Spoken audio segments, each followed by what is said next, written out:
Ici, ce qui est important de comprendre, c'est l'aspect émotionnel qui va largement venir bousculer votre confiance en vous, notamment à travers le trac. Quand je dis le trac, c'est évidemment la peur, l'anxiété, l'angoisse à l'idée d'aller vous présenter, de prendre la parole en premier dans une réunion, de monter sur scène, de vous exprimer lors d'un entretien ou encore de vous exprimer en public. Tout cela répond au même phénomène émotionnel qui active chez vous les zones de stress, les zones de l'anxiété et de la peur. Donc, une fois qu'on s'est dit ça, et qu'on est entre nous dans cette formation et qu'on suit cette formation entre nous, vous pouvez accepter le fait qu'effectivement, il arrive que dans certaines circonstances, vous ressentiez du trac, du stress et des émotions particulièrement désagréables, voire des émotions qui sont même capables de vous bousculer au point de vous faire perdre vos moyens.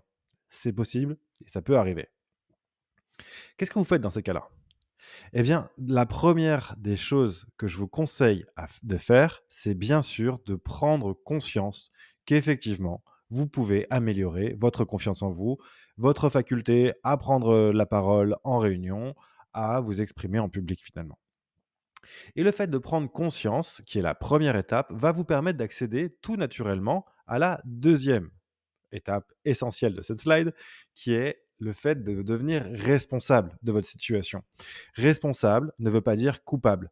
Dans notre culture judéo-chrétienne, on adore se dire que parce qu'on est responsable, on est coupable de la situation et que c'est de notre faute parce qu'on n'a jamais voulu s'exprimer en public, etc. Gna, gna, gna, gna.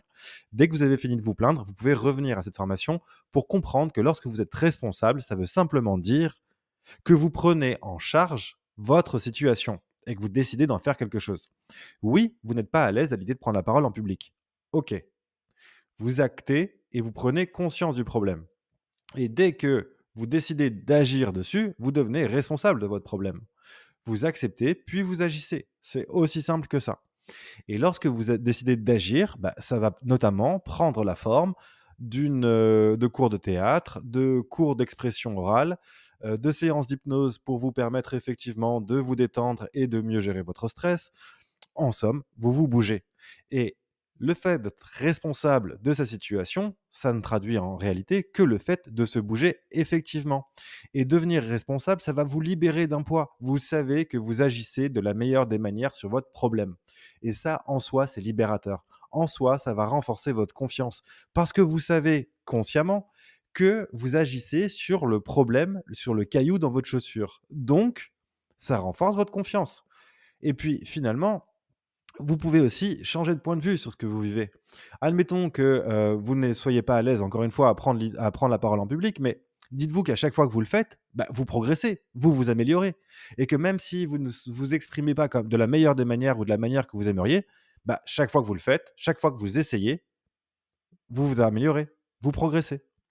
Et il y a une phrase quasiment philosophique que je voulais amener à ça: «En essayant, on échoue, mais le fait de ne pas essayer, c'est échouer». Je vous laisse réfléchir à ça. Ici, ce que je voulais mettre en avant, ce sont les effets délétères du stress sur notre fonctionnement, sur notre cerveau, sur notre corps, sur nos émotions. Le stress va générer notamment de la tristesse, des problèmes de concentration, de ralentissement moteur, d'apathie, d'indécision, de dévalorisation, de troubles du sommeil, d'idées noires, de rumination, d'anxiété, de repli sur soi, de troubles de l'appétit, de culpabilité, de troubles de la mémoire et encore de fatigue sévère. Quand vous avez l'intégralité de ces éléments de stress qui viennent vous bousculer au quotidien, votre quotidien devient un sacerdoce. Et très clairement, ce ne sont pas des situations qu'on a envie de vivre. C'est pourquoi apprendre et comprendre d'où vient le stress et comment le gérer devient une solution essentielle, ultime, pour se libérer des situations. En gros, si vous arrivez à gérer votre stress, vous renforcerez votre confiance en vous. Parce que moins vous êtes stressé, plus vous êtes à l'aise, plus vous êtes à l'aise, plus vous êtes confiant. Et c'est encore une fois un cercle vertueux qui va se nourrir en permanence de vos réalisations, de l'atteinte de vos objectifs, du fait que vous ayez surmonté vos peurs, vos anxiétés et votre stress pour atteindre vos objectifs. Et c'est ça qui est déterminant, c'est ça qui va effectivement vous aider. Intéressons-nous encore un peu plus près à ce qu'est le stress et comment ça prend vie chez vous. D'après le docteur et psychothérapeute Anne Charansol, le stress se distingue en trois étapes. La première étape, c'est la sélection de l'information qui va permettre de déterminer qu'il y a un danger potentiel dans ce que vous vivez. Autrement dit, vous avez une prise de parole en public, votre manager vient vous voir en disant, en fait, c'est toi qui vas parler pendant la réunion devant 50 personnes. Là, votre esprit, votre cerveau va identifier tous les dangers potentiels liés à cette proposition. La seconde étape, c'est la construction et la saisie mentale de la pensée stressante. Cette étape se construit sur le passé, le présent et le futur. D'où l'importance de la représentation du temps. Et finalement, votre cerveau va se mettre en mode quasiment instantanément comment la pensée va et pourra être épouvantable et comment s'en sortir. Autrement dit, vous allez vous baser sur la dernière fois que vous avez pris la parole lors d'une réunion. Ça a été pour vous une épreuve énorme, catastrophique et vous ne souhaitez absolument pas réitérer. Et pourtant, votre manager vous demande avec insistance de prendre la parole pour la future réunion. Et c'est à ce moment-là, en fait, que votre cerveau va se mettre en œuvre pour aller calquer sur votre futur hypothétique tout ce qui s'est déjà passé dans votre existence et à quel point ça a été horrible. Et le troisième effet du stress, c'est le ressenti physique de l'émotion. Et là, en fait, vous allez avoir une traduction de la pensée sur votre corps par l'émotion. Et c'est là où vous allez avoir les mains moites, la voix qui tremble, une boule à l'estomac, et vous allez vous sentir mal, tout simplement. Et c'est comme ça que le stress va se construire en vous. Et si vous comprenez la construction du stress, il vous est beaucoup plus facile de déconstruire ce stress, en sachant que de toute façon, votre passé ne détermine pas votre futur, et en sachant que de toute façon, même si vous avez identifié un danger potentiel, ce n'est pas parce qu'il est potentiel qu'il est avéré. Et donc, vous pouvez avancer et vous libérer de ce stress.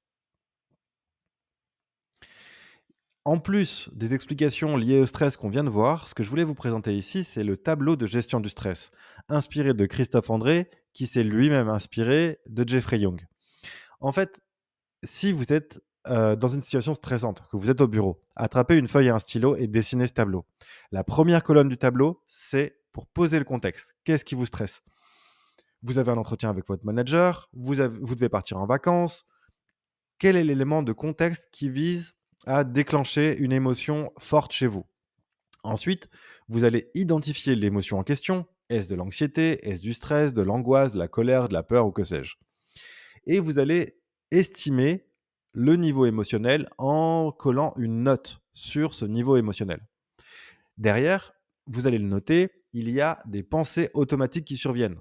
J'ai un entretien avec mon manager, je suis vraiment stressé et dans tous les cas, je vais me faire houspiller, je vais me faire disputer par mon manager, je le sens. C'est une pensée automatique que vous pouvez désautomatiser avec une pensée alternative. Et cette pensée alternative peut être de l'ordre, dans tous les cas, je saurai valoriser les actions positives. Donc, à chaque fois que vous avez un événement qui suscite une émotion chez vous, écrivez-le avec le contexte, l'émotion et le degré de tension associé, les pensées automatiques qui sont associées à cet événement, et puis prenez le temps de déconstruire ces pensées automatiques en proposant une pensée alternative. Voilà comment vous pouvez effectivement sortir du stress. Une technique dont je parle depuis le début de cette formation, c'est bien sûr le souffle. Maîtrisez votre respiration pour mieux gérer vos émotions, avec les deux types de respiration, abdominale et profonde. La respiration abdominale est assez simple. Vous allez simplement gonfler par la bouche votre abdomen et vous allez sentir qu'une fois que votre abdomen est gonflé, vos poumons vont prendre le relais et vous relâcher, tout simplement. C'est aussi simple que ça. Le deuxième type de respiration, qui est la respiration profonde, ce que je vous propose de le faire, je vous propose de le faire maintenant. Vous prenez une inspiration en gonflant vos poumons et votre abdomen par le nez. Vous bloquez, vous tenez 1, 2, 3 secondes et vous relâchez d'un coup. Et vous dégonflez. Et vous vous rendez compte à quel point c'est un exercice puissant. C'est une technique que vous pouvez utiliser à n'importe quel instant. À n'importe quel moment, vous pouvez effectivement utiliser cette respiration sans même que les autres le voient. C'est-à-dire que lorsque vous êtes en réunion, lorsque vous êtes en entretien, dans les transports ou où que ce soit, vous sentez une émotion monter, vous sentez que votre respiration commence à devenir irrégulière. Stop. Vous prenez une grande inspiration, vous bloquez et vous relâchez. Et vous le faites 2-3 fois et vous verrez qu'immédiatement, le relâchement va se produire. Parce que comme je vous l'ai dit tout au long de cette vidéo, la respiration a une double utilité. C'est à la fois un indicateur qui va vous permettre de connaître votre rythme respiratoire comme un thermomètre qui va vous permettre de savoir si vous êtes stressé ou non et il va indiquer votre état d'esprit en direct, ce souffle. C'est pour ça que je vous parle du souffle comme un indicateur extrêmement utile pour vous permettre de comprendre quel est votre état émotionnel du moment. Et c'est aussi un outil merveilleux parce qu'il va vous permettre d'agir sur l'état émotionnel en question. Parce que lorsque vous vous exprimez, les interlocuteurs entendent votre souffle et vont calquer leur souffle sur le vôtre. C'est pourquoi c'est super important d'avoir conscience de son propre souffle et de simplement prendre une pause pour respirer. Et vous allez voir que respirer ainsi va permettre de réguler votre état physique et psychologique pour vous permettre de changer d'état d'esprit et de créer une réflexion avant de vous exprimer. Vous prenez une grande inspiration avant de répondre.